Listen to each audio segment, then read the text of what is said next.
Prince and the Pauper by Mark Twain. Chapter 12, The Prince and His Deliverer. As soon as Miles Hendon and the little prince were clear of the mob, they struck down through the back lanes and alleys toward the river. Their way was unobstructed until they approached London Bridge. Then they plowed into the multitude again, Hendon keeping a fast grip upon the prince's, the king's wrist. The tremendous news was already abroad, and the boy learned it from 1,000 voices at once. "The king is dead!" The tidings struck a chill in the heart of the poor little waif, and sent a shudder through his frame. He realized the greatness of his loss, and was filled with a bitter grief, for the grim tyrant, who had been such a terror to others, had always been gentle with him. The tears sprang to his eyes and blurred all objects. For an instant he felt himself the most forlorn outcast and forsaken of God's creatures. Then another cry shook the night with its far-reaching thunders. "Long live King Edward the Sixth!" And this made his eyes kindle, and thrilled him with pride to his fingers' ends. "Ah," he thought, "how grand and strange it seems. I am king." The friends threaded their way slowly through the throngs upon the bridge. This structure, which had stood for 600 years, and had been a noisy and populous thoroughfare all that time, was a curious affair, for a closely packed rank of stones and slopes, with family quarters overhead, stretched along both sides of it from one bank of the river to the other. The bridge was a sort of town to itself. It had its inn, its beer houses, its bakeries, its haberdasheries, its food markets, its manufacturing industries, and even its church. It looked upon the two neighbors which it linked together, London and Southwark, as being well enough as suburbs, but not otherwise particularly important. It was a close corporation, so to speak. It was a narrow town, a single street, 1/5 of a mile long. Its population was but a village population, and everybody in it knew all his fellow townsmen intimately, and had known their fathers and mothers before them, and all their little family affairs into the bargain. It had its aristocracy, of course, its fine old families of butchers and bakers and what not, who had occupied the same premise for 500 or 600 years, and knew the great history of the bridge from beginning to end, and all its strange legends, and who had always talked bridgy talk, and thought bridgy thoughts, and lied in a long, level, direct, substantial, bridgy way. It was just the sort of population to be narrow and ignorant and self-conceited. Children were born on the bridge, were reared there, grew to old age, and finally died without ever having set foot upon any part of the world but London Bridge alone. Such people would naturally imagine that the mighty and interminable procession which moved through its street night and day, with its confused roar of shouts and cries, its neighings and bellowings and bleatings, and its muffled thunder tramp, was the one great thing in this world, and themselves somehow the proprietors of it. And so they were, in effect. At least they could exhibit it from their windows, and did, for a consideration, whenever a returning king or hero gave it a fleeting splendor. For there was no place like it for affording a large, straight, uninterrupted view of marching columns. Men born and reared upon the bridge found life unendurably dull and inane elsewhere. History tells of one of these who left the bridge at the age of 71 and retired to the country, but he could only fret and toss in his bed. He could not go to sleep. The deep stillness was so painful, so awful, so oppressive. When he was worn out with it, at last he fled back to his old home, a lean and haggard spectre, and fell peacefully to rest in pleasant dreams under the lulling music of the lashing waters and the boom and crash and thunder of the London Bridge.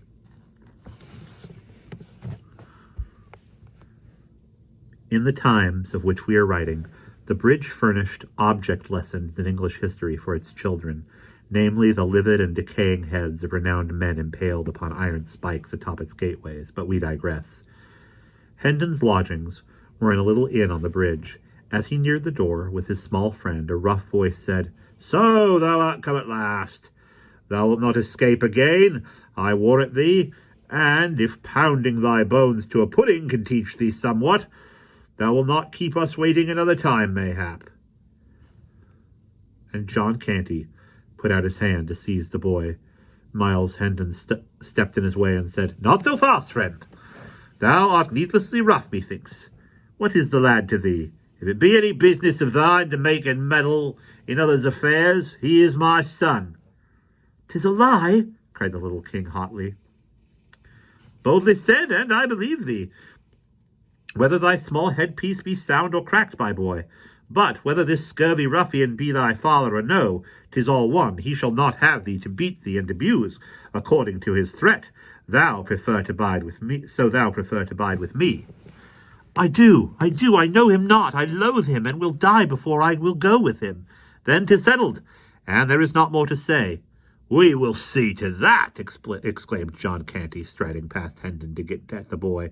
"By force shall he—" "If thou do but touch him, thou animated offal, I will split thee like a goose," said Hendon, barring the way and laying his hand upon his sword hilt. Canty drew back. "Now mark ye," continued Hendon. "I took this lad under my protection when a mob of such as thou would have mishandled him, mayhap killed him. Dost imagine I will desert him now to a worser fate? For whether thou art his father or no, and sooth to say, I think it is a lie, a decent swift death were better for such a lad than life in such brute hands as thine.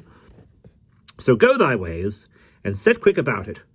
For I like not much bandying of words, being not over patient in my nature." John Canty moved off, muttering threats and curses, and was swallowed from sight in the crowd. Hendon ascended 3 flights of stairs to his room, with his charge, after ordering a meal to be sent thither. It was a poor apartment, with a shabby bed and some odds and ends of furniture in it, and was vaguely lighted by a couple of sickly candles. The little king dragged himself to the bed and lay down upon it, almost exhausted with hunger and fatigue. He had been on his feet a good part of the day and night, for it was now 2 or 3 o'clock in the morning, and had eaten nothing meantime. He murmured drowsily, "Prithee, call me when the table is spread," and sank into a deep sleep immediately. A smile twinkled in Hendon's eye, and he said to himself, "By the mass, the little beggar takes to one's quarters and usurps one's bed with as natural and easy a grace as if he owned them, with never a by your leave, or so please it you, or anything of the sort. In his diseased ramblings he called himself the Prince of Wales, and bravely doth he keep up the character, poor little friendless rat. Doubtless his mind has been disordered with ill usage. Well, I will be his friend. I have saved him, and it draweth me strongly to him. Already I love the bold-tongued little rascal. How soldier-like he faced the smutty rabble, and flung back his high defiance. And what a comely, sweet, and gentle face he hath, now that sleep hath conjured away its trouble and its griefs. I will teach him. I will cure his malady, yea, I will be his elder brother, and care for him, and watch over him, and whoso would shame him, or do him hurt, may order his shroud. For though I am burnt for it, he shall need it." He bent over the boy and contemplated him with a kind of pitying interest, tapping the young cheek tenderly and smoothly back the tangled curls with his great brown hand. A slight shiver passed over the boy's form. Hendon muttered, "See now, how like a man it was to let him lie here uncovered and fill his body with deadly rheums. What shall I do now? 'Twill wake him and take him and put him within the bed, and he sorely needeth sleep." He looked about for extra covering, but finding none, doffed his doublet and wrapped the lad in it, saying, "I am used to the nipping air and scant apparel. 'Tis little I shall mind the cold," and walked up and down the room to keep his blood in motion, soliloquizing as before. His injured mind persuades him he is the Prince of Wales. 'Twill be odd to have a Prince of Wales still with us, now that he was the prince, is prince no more, but king. For this poor mind is set upon the one fantasy, and will reason out that now it should cast by the prince and call itself the king.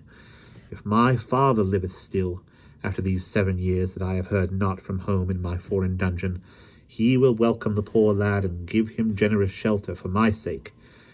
So will my good elder brother, Arthur, my other brother, Hugh, and I will crack his crown and he interferes. The fox-hearted, ill-conditioned animal, yes, thither will we fare, and straightway too. A servant entered with a smoking meal, disposed it upon a small deal table, placed the chairs, and took his departure, leaving such cheap lodgers as these to wait upon themselves. The door slammed after him, and the noise woke the boy, who sprang to a sitting posture and shot a glad glance about him. Then a grieved look came upon his face, and he murmured to himself a deep sigh. Alack, it was but a dream, woe is me. Next he noticed Miles Hendon's doublet, glanced from that to Hendon, comprehended the sacrifice that had been made for him, and said gently, Thou art good to me, yes, thou art very good to me. Take it and put it on, I shall not need it more. Then he got up and walked to the washstand in the corner, and stood there waiting. Hendon said in a cheery way, We'll have a right hearty sup and bite. Now for everything is savoury and smoking hot, and that thy nap together will make thee a little man again, never fear. The boy made no answer, but bent a steady look that was filled with grave surprise, and also somewhat touched with impatience, upon the tall knight of the sword. Hendon was puzzled and said, What's amiss? Good sir, I would wash me. Oh, is that all? Ask no permission of Miles Hendon, for aught thou cravest. Make thyself perfectly free here, and welcome, with all that are his belongings. Still the boy stood, moved not more. He tapped the floor once or twice with his small impatient foot. Hendon was wholly perplexed. Said he, Bless us, what is it? Prithee pour the water, and make not so many words. Hendon, suppressing a hoarse laugh and saying to himself, By the saints, but this is admirable, stepped briskly forward and did the small insolence bidding, then stood by in a sort of stupefaction until the command, Come, the towel, woke him sharply up. He stood up, he took up a towel from under the boy's nose and handed it to him without comment. Now he proceeded to comfort his own face with a wash. And, while he was at it, his adopted child seated himself at the table and prepared to fall to.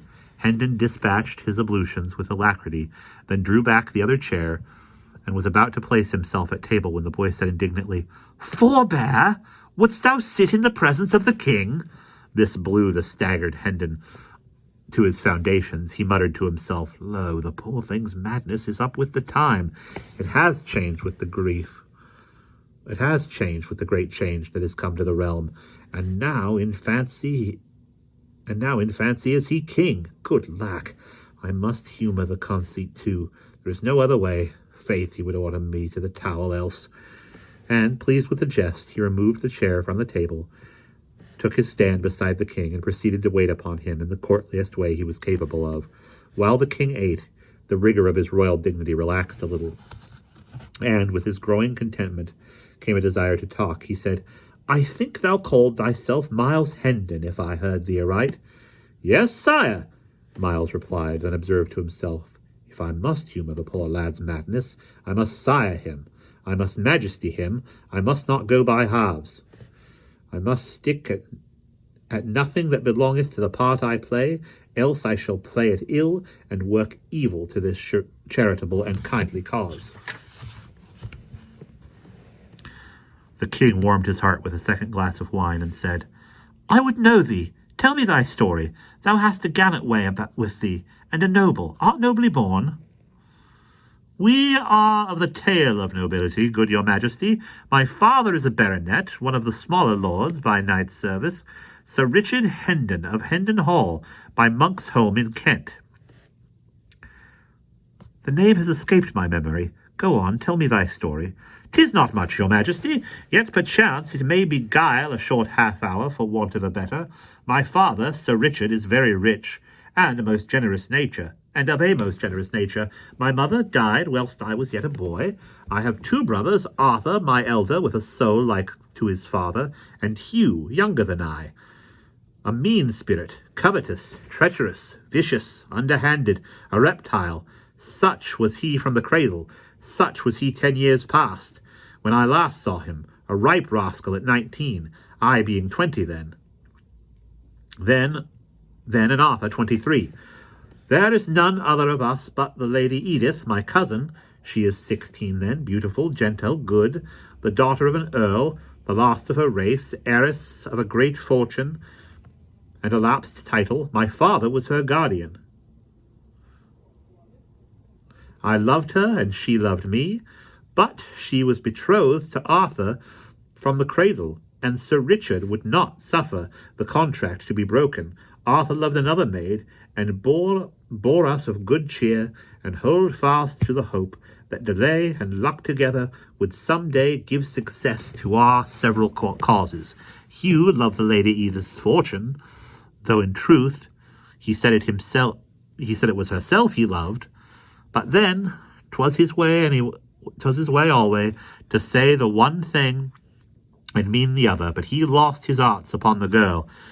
He could deceive my father, but none else. My father loved him best of us all, and trusted and believed him, for he was the youngest child, and others hated him, these qualities being in all ages sufficient to win a parent's dearest love. And he had a smooth, persuasive tongue, with an admirable gift of lying. And these be qualities which do mightily assist a blind affection to cozen itself. I was wild in troth. I might go yet further, and say very wild, though 'twas a wildness of an innocent sort, since it hurt none but me, brought shame to none, nor loss, nor had it any taint of crime or baseness, or what might not beseem mine honourable degree. Yet did my brother Hugh turn these faults to good account, he seeing that our brother Arthur's health was but indifferent, and hoping the worst might work him profit were I swept out of the path. So 'twere a long tale, good my liege, and little worth the telling. Briefly then, this brother did deftly magnify my faults and make them crimes, ending his base work with finding a silken ladder in mine apartments, conveyed thither by his own means, and did convince my father by this and suborned evidence of servants and other lying knaves that I was minded to carry off Edith and marry her in a rack of defiance of his will. 3 years of banishment from home, and England might make a soldier and a man of me, my father said, and teach me some degree of wisdom. I fought out my long probation in the Continental Wars, tasting sumptuously of hard knocks, privation, and adventure. But in my last battle I was taken captive, and during the 7 years that have waxed and waned since then, a foreign dungeon hath harboured me. Through wit and courage I won the free air at last, and fled hither straight, and am but just arrived, right poor in purse and raiment, and poorer still in knowledge of what these dull 7 years have wrought at Hendon Hall, its people, its belongings. So please you, sir, my meagre tale is told. Thou hast been shamefully abused, said the little king with a flashing eye. But I will right thee, by the cross will I, the king hath said it. Then, fired by the story of Myles's wrongs, he loosed his tongue and poured the history of his own recent misfortunes into the ears of his astonished listener. When he had finished, Myles said to himself, Lo, what an imagination he hath! Verily, this is no common mind, else crazed or sane. It could not weave so straight and gaudy a tale as this out of the airy nothings wherewith it has wrought this curious romance. Poor ruined little head, it shall not lack friend or shelter whilst I bide with the living. He shall never leave my side. He shall be my pet, my little comrade, and he shall be cured, aye, made whole and sound. Then will he make himself a name, and proud shall I be to say, yes, he is mine. I took him, a homeless little ragamuffin, but I saw what was in him, and I said his name would be heard some day. Behold him, observe him, was I right? The king spoke in a thoughtful, measured voice. Thou didst save me injury and shame, perchance my life, and so my crown. Such service demandeth rich reward. Name thy desire, and so be it within within the compass of my royal power, it is thine. The fantastic suggestion startled Hendon out of his reverie. He was about to thank the king and put the matter aside, with saying he had only done his duty and desired no reward, but a wiser thought came into his head, and he asked leave to be silent a few moments and consider the gracious offer, an idea which the king gravely approved, remarking that it was best to be not too hasty with a thing of such great import. Myles reflected during some moments, then said to himself, "Yes, that is the thing to do. By any other means it were impossible to get at it. And certes, this hour's experience has taught me 'twould be most wearing and inconvenient to continue it as it is. Yes, I will propose it. 'Twas a happy accident that I did not throw the chance away." And he dropped upon one knee and said, "My poor service went not beyond the limit of my subject's simple duty, and therefore hath no merit. But since your majesty is pleased to hold it worthy some reward, I take heart of grace to make petition to this effect. Near 400 years ago, as your grace knoweth, there being ill blood betwixt John King of England and the King of France, it was decreed that two champions should fight together in the lists, and so settle the dispute by what is called arbitrament of God. These two kings and the Spanish king being assembled to witness and judge the conflict, the French champion appeared, but so redoubtable was he that our English knights refused to measure weapons with him. So the matter, which was a weighty one, was like to go against the English monarch by default. Now in the town lay the Lord de Courcy, the mightiest arm of England, stripped of his honours and possessions, and wasting with long captivity. Appeal was made to him, he gave assent, and came forth arrayed for battle. But no sooner did the Frenchman glimpse his huge frame, and hear his famous name, but he fled away, and the French king's cause was lost. King John restored De Courcy's titles and possessions, and said, "Name thy wish, and thou shalt have it, though it cost me half my kingdom." Whereat De Courcy, kneeling, as I do now, made answer, "This then I ask, my liege, that I and my successors may have and hold the privilege of remaining covered in the presence of the kings of England henceforth, while the throne shall last." The boon was granted, as your majesty knoweth, and there had been no time these 400 years that the line had failed of an heir, and so, even unto this day, the head of that ancient house still weareth his hat or helm before the king's majesty, without let or hindrance, and this none other may do. 3. Invoking the precedent in aid of my prayer, I beseech the king to grant me but this one grace and privilege, to my more than sufficient reward, and none other to wit, that I and my heirs may ever sit in the presence of the majesty of England.